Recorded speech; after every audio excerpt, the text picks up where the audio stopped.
দেখেন এখানে কত সুন্দর ধান, এই ধান থেকে কিন্তু চাল হয়, মানে অনেক ধান এদিকে দিয়ে, এই সবগুলো আপনার কাটা হয়ে গিয়ে ধান, এই ধান ধান থেকে কয়েকদিন পর হইব চাল, তিতা লাগে ধান। সো hey viewers, আসসালামু আলাইকুম, ইটস মি উন্নত Tajin, welcome to my video. আজকে আমি আপনাদের টাইগার মুরগি নিয়ে কিছু কথা বলবো। আর এইগুলা যে দেখতেছেন আপনারা, এইগুলা কিন্তু টাইগার মুরগি, অরিজিনাল টাইগার মুরগি। এইগুলা প্রত্যেকটার ওজন আছে আপনার 6 কেজি করে। আর ওটা যে আরেকটা, এর সাথে আরেকটা মুরগি আছে যেটা কালো আর সাদা ফোট ফোট শরীরে। আর এই মুরগির ডিম একটা অনেক বড় সাইজের ডিম পারে, এরা একটানা ডিম পারে, এরা আপনার পাকিস্তানি মুরগির মতন একটানা ডিম পারে, ফার্মি মুরগির মতন একটানা ডিম পারে।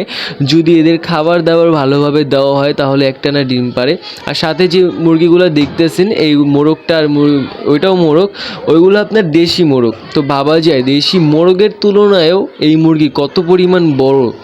এইগুলার যদি একসাথে রাখা যায় তখন বোঝা যায় যে এইগুলা কত পরিমাণ বড় হয়। আর টাইগার মুরগি শীতের টাইমে একটু সেফ রাখার চেষ্টা করবেন, শীতের টাইমে এদের ঠান্ডা লেগে যেতে পারে। আর তাছাড়া টাইগার মুরগির একটু রোগ ক্ষমতা একটু কম। টাইগার মুরগিকে আপনার এগুলা ব্রয়লার মুরগিও কেউ কেউ বলে, কারণ এগুলা ব্রয়লার মুরগির মতনই আপনার শরীরে মাংস বাঁধে, এগুলা অনেক শরীরে মাংস নিতে পারে। আর এগুলো এক একটা সাইজ দেখতে পারতেছেন যে কত করে, ওজন আপনার 6 কেজি করে। আর যেটা মোরগের সাইজ আছে সেই মোরগ তো আপনার আরও বেশি বড় হয়, মোরগ নাকি আপনার 5 কেজি বা মোরগ 6 কেজি 7 কেজি এরকমও হয়, কোনো কোনো মোরগ 8 কেজিও হয়। তো এই মুরগিগুলা প্রতিদিন ডিম পারতেছে প্রত্যেক দিন।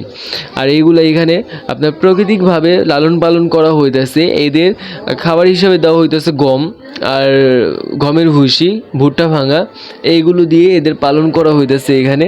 তাছাড়া আর কোনো খাবার দেওয়া হয় না এদের, যদিও দেশীয় পদ্ধতিতে পালন করা এগুলো হইতেছে। আর দেশীয় পদ্ধতির জন্যই হয়তো ওজন আর কিছুটা কম।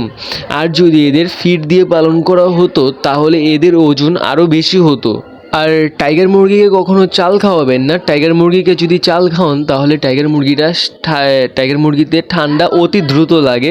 টাইগার মুরগিকে ভাত চাল এইগুলো থেকে টাইগার মুরগিকে দূরে রাখবেন। এইগুলো যদি আপনি দেন তো সে পরিশেষে এইগুলোতে প্রচুর পরিমাণে পানি থাকে, যার ক্ষেত্রে এতে আপনার টাইগার মুরগিতে ঠান্ডা লাগার পরিমাণ একটু বেশি থাকে।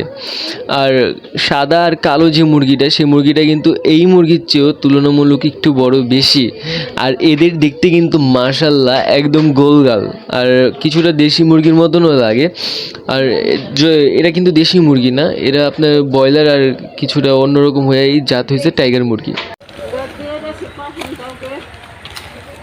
হ্যাঁ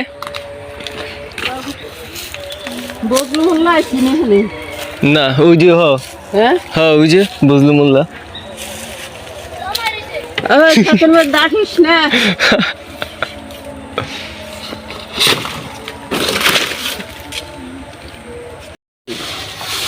খাইয়ে দিছেন, খেয়ে দিছেন জানি শীত না লাগে, তারপরে শীত লাগিয়ে যায়।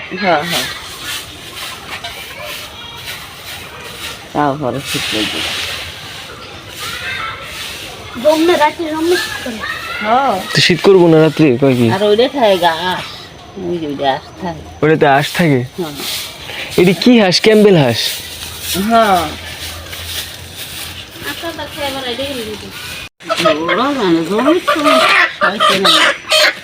এটা দি মোরগ, এটা তো নিন না, মুরগি নিম। দাঁড়ান, এটা ধরেন, ধরিস ধরিস, ছুটে গেলি শেষ।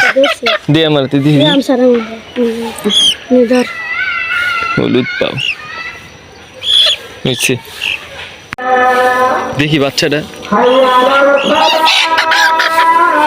ধরে স্ট্রাইট করে ছুটে নিয়ে জানি।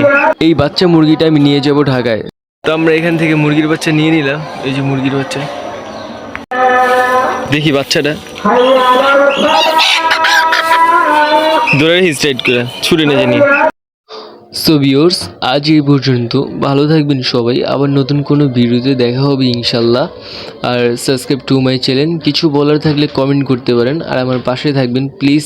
আর ভিডিওটা শেয়ার করে দিবেন, সবাইকে দেখার সুযোগ করে দিবেন। ইনশাল্লাহ আবার নতুন কোনো ভিডিওতে দেখা হচ্ছে। আল্লাহ হাফেজ, টাটা।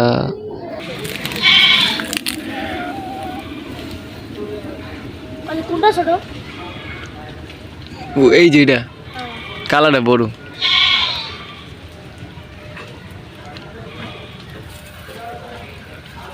কিন্তু ফ্যাট এটা কিন্তু বড়, দুইটাই বড়, কিন্তু মাথা বড় বেশি। হুম এটা ভগবানের কাটা। দূর।